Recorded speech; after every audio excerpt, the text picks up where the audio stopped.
नमस्कार। आप सबका बुक रीडर्स एसोसिएशन में फिर से स्वागत है।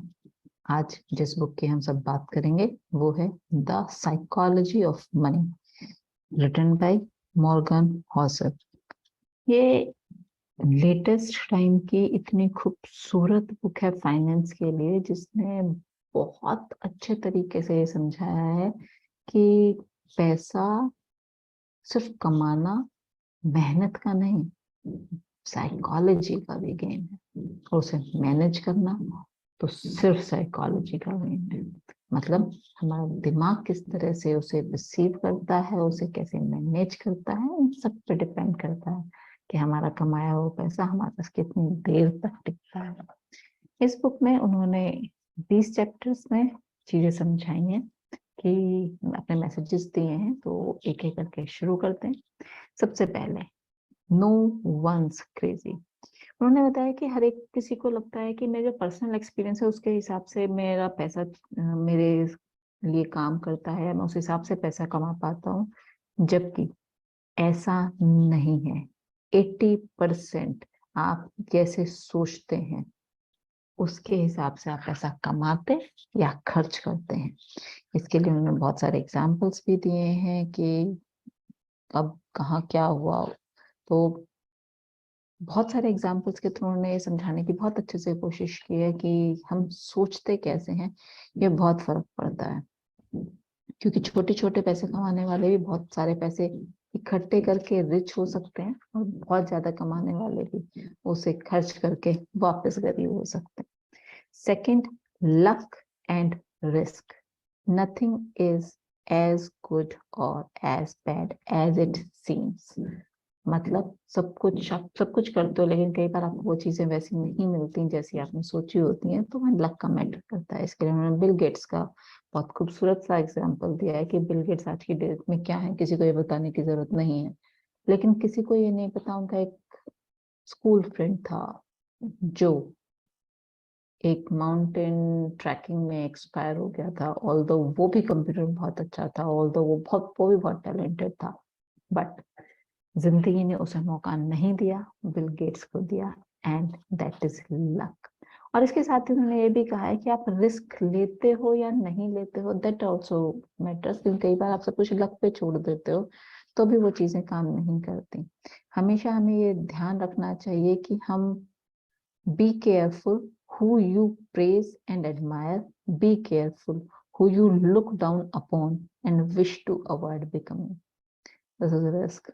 हमेशा ध्यान रखिए आप किसको एडमायर कर रहे हैं और आप कहाँ जाना चाह रहे हैं, किसके जैसा बनना चाह रहे हैं। बहुत इंपॉर्टेंट चीज है।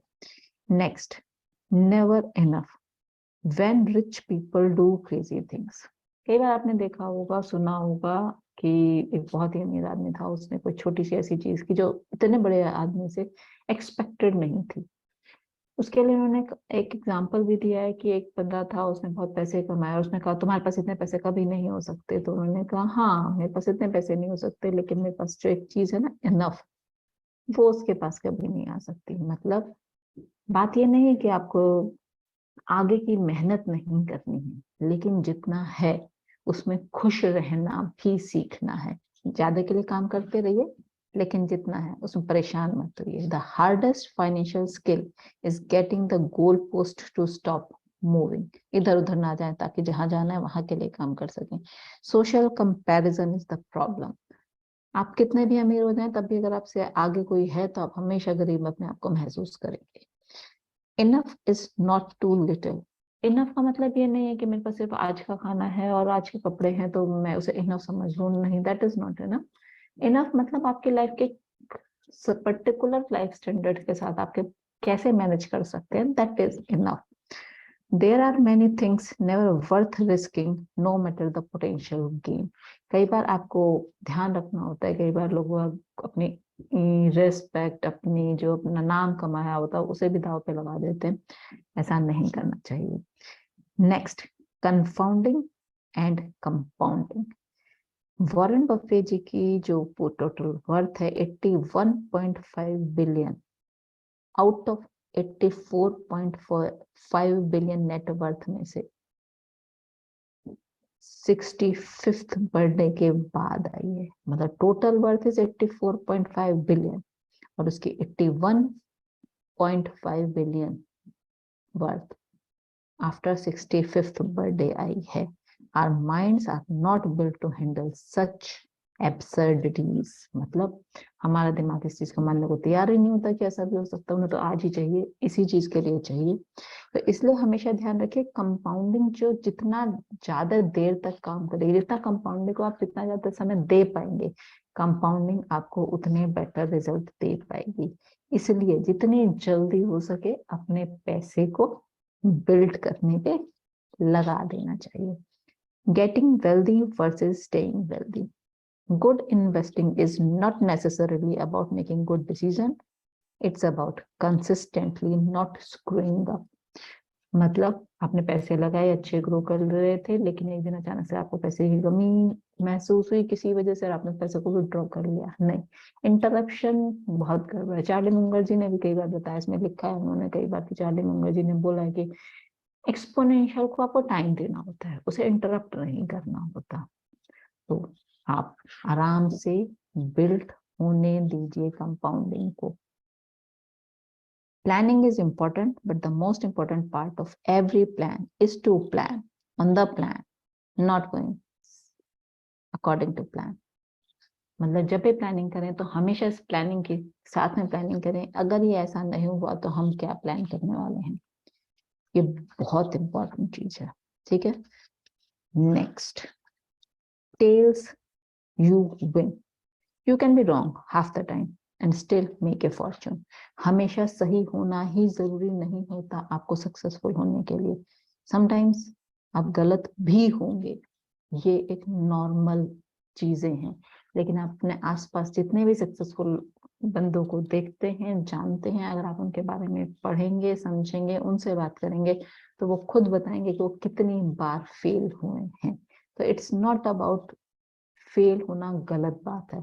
इट्स अबाउट काम करते रहना, सीखते रहना, अप्लाई करते रहना.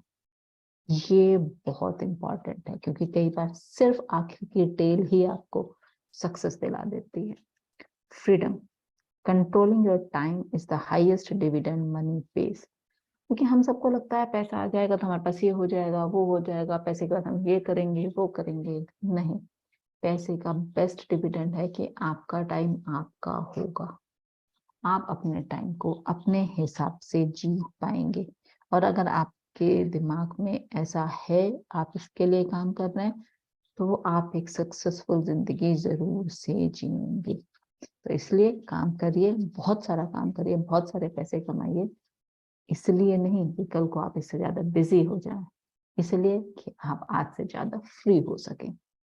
Next, man in the car paradox. No one is impressed with your possessions as much as you are. कई बार हमें लगता है मेरी गाड़ी, मेरा घर दुनिया को इंस्पायर करता है. नहीं, बिल्कुल भी नहीं करता. एज पर द ऑथर वो ये कहते हैं कि सिर्फ आप अपने आप को देख के खुश होते रहते हो, और कोई सामने वाला आपकी गाड़ी को देख के इंस्पायर भी कर रहा है तो वो आपको नहीं देख रहा है, वो उस गाड़ी में अपने आप को इमेजिन कर रहा है. तो इट्स नॉट यू जिसे वो एस्पायर कर रहा है, इट्स द स्टेटस जिसे वो एस्पायर कर रहा है. तो ऐसी गलतफहमी मत रखिएगा. Wealth is what you don't see. Spending money to show people how much money you have is the fastest way to have less money. ये बहुत ही, मतलब अगर मैं बोलूं तो गूढ़ रहस्य है. क्योंकि जैसे ही किसी के पास पैसा आता है, वो पैसा है मेरे पास दिखाने के लिए पैसा खर्च करता है. बड़ी गाड़ी, बड़ा घर, बड़ी ज्वेलरी, बड़ा ये वो. और इन द एंड इन सब खर्चों के बाद उसके पास जो पैसा बचता है वो कम होता है. जबकि जो असली अमीर होता है उसके पास ये बचा हुआ पैसा बहुत सारा होता है. उसके बाद वो खर्च कर रहा है या नहीं कर रहा है वो डिपेंड, क्योंकि जो खर्च हो गया वो अब उसका नहीं रहा. This truth has to be understand बहुत समझदारी के साथ, क्योंकि वेल्थ इज हिडन. जो छुपा हुआ होता है वो वेल्थ होती है, जो दिखता है वो मनी होती है. Save money, the only factor you can control, generates one of the only things that matters. How wonderful. मतलब आप सिर्फ पैसे बचा के चीजों को बेटर कर सकते हैं. first idea, simple but easy to overlook, is that building wealth has little to do with your income or investment returns and lots to do with your savings rate. मतलब ये नहीं कि आप कम ज्यादा पैसा कमा रहे हैं या ज्यादा पैसा कमा रहे हैं. इट्स अबाउट कि आप पैसे को कमा के उसमें से सेव कितना कंसिस्टेंटली डिसिप्लिन वे में कर पा रहे हैं. क्योंकि एक ज्यादा कमाने वाला अगर सारा खर्चा कर रहा है तो उसका सेविंग्स कुछ भी नहीं है, लेकिन कम पैसा कमाने वाला भी इंटेलिजेंटली सेविंग कर रहा है तो कल को ज्यादा जल्दी होगी. Reasonable more than rational. Aiming to be mostly reasonable works better than trying to be coldly rational. हम कई बार जब भी पैसा खर्च कर रहे होते हैं हमको रैशनल तो नहीं जरूरत है ना इसकी, जबकि रीजनेबल होना सीखना है. क्या सच में जरूरत है हमें इसकी? क्या इसके बगैर सच में हमारा काम नहीं चल सकता? जब भी आप पैसा खर्च करें हमेशा अपने आप से पूछें, इज इट जो मैं खर्चा कर रहा हूँ रैशनल है या रीजनेबल है? व्हेन इट इज रीजनेबल कर लीजिए, अदरवाइज रैशनल का से सारा पैसा खर्च करा ही देगा. Surprise. History is the study of change, ironically used as a map of the future. जब भी हम पैसे को बिल्ड करने की सोचते हैं, पैसा कमाने की सोचते हैं, पैसे से पैसा कमाने की सोचते हैं, या स्टॉक मार्केट में स्पेशली सोचते हैं, तो हम पास्ट को देखते हैं, पास्ट को स्टडी करते हैं. पास्ट के स्टडी को करके हम ये एक्सपेक्ट करते हैं कि जैसा पास्ट में हुआ है डिट्टो वैसा फ्यूचर में होगा. तो यहीं पर ऑथर ये समझाना चाहता है कि ऐसा नहीं होता. It's not like that. ऐसा हो सकता है कि वहां के कुछ चीजें उस तरह से आपको लर्निंग्स दें कि अगर ऐसा होगा तो आप ऐसा करके चीजें संभाल सकते हैं. तो लर्निंग्स लीजिए. You will likely miss the outlier events that move the needle the most. क्योंकि आप तो ये सोचते रहेंगे इसके बाद ऐसा होगा, इसके बाद फिर से ऐसा होगा. नहीं, ऐसा नहीं है. अगर आप पुराने 100 साल या 200 साल की स्टडी करें तो जिस हिसाब से डिप्रेशन, फाइनेंशियल डिप्रेशन जो आता है उसकी फ्रिक्वेंसी धीरे धीरे कम हो रही है. एंड ये समझने की चीज है, लेकिन सिवियरिटी धीरे धीरे बढ़ रही है. अगर आप पिछली बार के डिप्रेशन से इस बार के डिप्रेशन को चेक करोगे तो वो लेट आएगा लेकिन ज्यादा गंदा आएगा. और आप पिछली बार की तैयारी करोगे कि को देख के तैयारी करने वाले हो जैसे पिछली बार तैयारी हुई थी, तो इस बार आप डूबने वाले हो. क्यों? इस बार झटका ज्यादा बड़ा होने वाला है. सो समझिए, हिस्ट्री से सीखिए, हिस्ट्री को रिवाइज करने की कोशिश मत कीजिए. Room for error. The most important part of every plan is planning on your plan, not going according to plan. मतलब हमेशा ये मान के चलिए जो भी आप प्लानिंग कर रहे हो इसमें गड़बड़ होगी ही होगी. और अगर गड़बड़ होगी तो आपने क्या रूम फॉर एरर रखा है, मतलब गलती हुई तो हम कैसे सुधारेंगे. अगर हम इस हिसाब से नहीं चल पाए तो क्या होगा. हमेशा ये प्लान को सक्सेसफुल बनाने के लिए ये room for error is must. Next, you will change. Long-term planning is harder than it seems because people's goal and desires change over time. आज से 15 साल बाद के लिए आपकी आज की चाहत अलग हो सकती है. आप पीछे पलट के देख सकते हैं कि पिछले 15 साल पहले आप ऐसा नहीं चाहते होंगे जैसा आप आज सोच रहे हैं. इसलिए आप धीरे धीरे चेंज होते हैं. इस चीज को समझना, इसलिए बहुत लंबी प्लानिंग में आप अगर सोच रहे हैं तो आपको इस तरह से सोचना चाहिए कि आपकी extreme ends of financial plannings नहीं होनी चाहिए कि या तो बिल्कुल अच्छा होगा या बिल्कुल गड़बड़ होगा. आप लॉन्ग टर्म प्लानिंग कीजिए लेकिन शॉर्ट टर्म को बिल्कुल कंसिस्टेंटली लेके चलिए कि इतना टाइम में ये चीजें तो होनी ही होनी. 5 साल पहले तो मैं ये करने ही वाला हूँ. एंड हर 5 साल पे उसे रिव्यू करते रहिए, हर 5 साल पे उसे बड़ा करते रहिए, हर 5 साल पे उसे रीअलाइन करते रहिए. Next, nothing is free. Everything has a price, but not all prices appear on the label. मस्त लर्निंग है ये.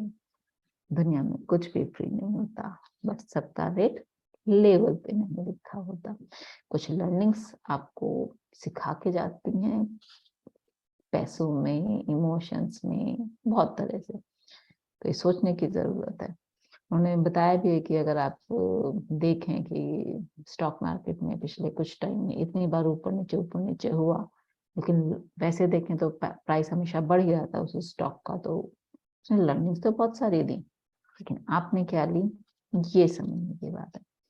डिज्नीलैंड का टिकट किसी के लिए $100 एंजॉयमेंट हो सकता है, किसी के लिए नुकसान हो सकता है, कुछ तो मजा नहीं आया वहां पर, लेकिन इसी में सीखने की समझने की बात यह है कि आप $100 के नुकसान में सीखे क्या, that is important. You and me, beware taking financial cues from people playing a different game than you are। अगर आप उससे सलाह लेंगे जो आपके फील्ड में नहीं है, जिस तरह से आप पैसा कमा रहे हो या जिस फील्ड में आप पैसा इन्वेस्ट कर रहे हो, आप उस फील्ड के एक्सपर्ट से राय ना लेके किसी और एक्सपर्ट से राय लोगे, तो ऐसे ही होगा कि कोई क्रिकेट वाला बंदा किसी टेबल टेनिस वाले से जाके पूछ रहा है how to hit the ball. Simple.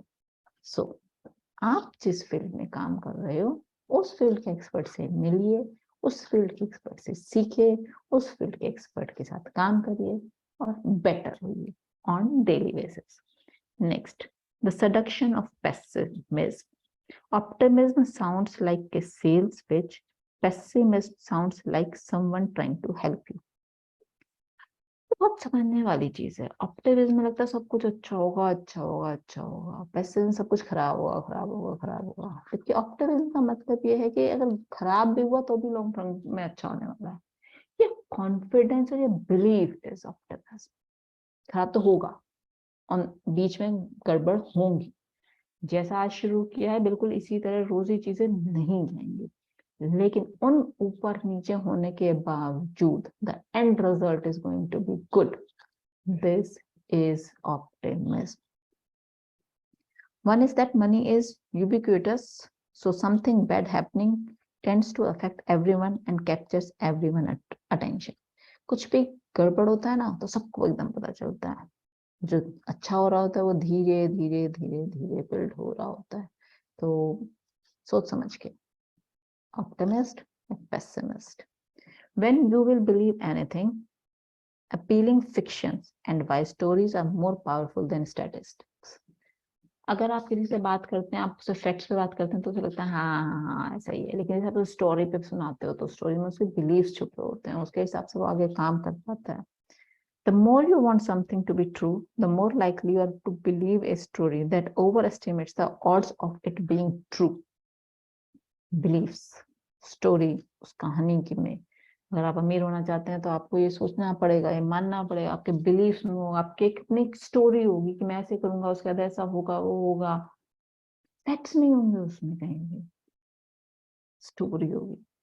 Everyone has incomplete view of the world, but we form a complete narrative to fill in the gaps।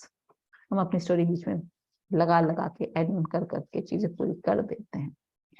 Next, all together now, what we have learn about the psychology of your own money. अपने पैसे के बारे में अभी तक हमने क्या सीखा है, इसके बारे में हमने बात की है। Go out of your way to find humility when things are going right and forgiveness और compassion when they go wrong. बहुत खूबसूरत लाइन है। जब अच्छा हो रहा है तो देखिए क्या और बेटर किया जा सकता है ह्यूमैनिटी के साथ, लेकिन जब गलत हो तो अपने आप को माफ करना, संभालना भी सीखिए। Less ego, more wealth. Next and last is confessions, the psychology of my own money. उन्होंने अपने बारे में बताया है कि वो उनके पेरेंट्स ने, जो फादर डॉक्टर थे, उन्होंने इमरजेंसी डॉक्टर थे, तो रात को मतलब पेशेंट देखते थे, सोने का टाइम गड़बड़ था, सब कुछ गड़बड़ था, तो उन्होंने एक पर्टिकुलर एज पे आके पैसे जोड़ जोड़ के एक दिन उन्होंने कहा नहीं अब मुझे ये नहीं करना, मैं अपनी लाइफ अपनी तरह से जीऊंगा। सेम इन्होंने किया, इन्होंने भी प्रायोरिटी ये रखी कि मेरा लाइफ स्टैंडर्ड शायद उतने बड़े ना हो, गाड़ी बड़ी ना हो, घर बड़ा ना हो, पर मेरा टाइम मेरा होना चाहिए। मुझे रोज मूवी देखना पसंद नहीं है, लेकिन मुझे अपनी फैमिली के साथ टाइम स्पेंड करना पसंद है। तो आप अपने पैसे को किस तरह से देखना चाहते हो, आप अपने पैसे को किस तरह से देखते हो, ये नजरिया आपका अपना है और ये कोई और नहीं डिसाइड कर सकता। इस बुक में अगर मैं बताऊं तो सबसे इम्पोर्टेंट चीज यही है कि पैसा तो बहुत लोग कमा लेते हैं, लेकिन पैसे से अपनी दोस्ती, रिलेशनशिप बहुत कम लोग मेंटेन कर पाते हैं। क्यों? क्योंकि हम पैसे को एक मटेरियलिस्टिक चीज की तरह से डील करते हैं। हम उसे अपने एक फ्रेंड की तरह डील ही नहीं कर पाते। और ये बुक हमें वही डील करना सिखाती है कि अगर पैसा आपका दोस्त होता तो आप उससे साथ कैसे रहते, आप उसे कैसे ट्रीट करते, आप उसे कैसे अपने पास रखना चाहते। बहुत ही खूबसूरत बुक, बहुत ही प्यारी लिखी हुई, बहुत ही प्रैक्टिकल चीजें जो आप अपनी लाइफ में इसमें से ढूंढ ढूंढ के यूज कर सकते हो। तो पढ़िएगा, बहुत खूबसूरत बुक है। And thank you for listening. अगले हफ्ते फिर मिलेंगे अगली एक नई बुक के साथ। Thank you.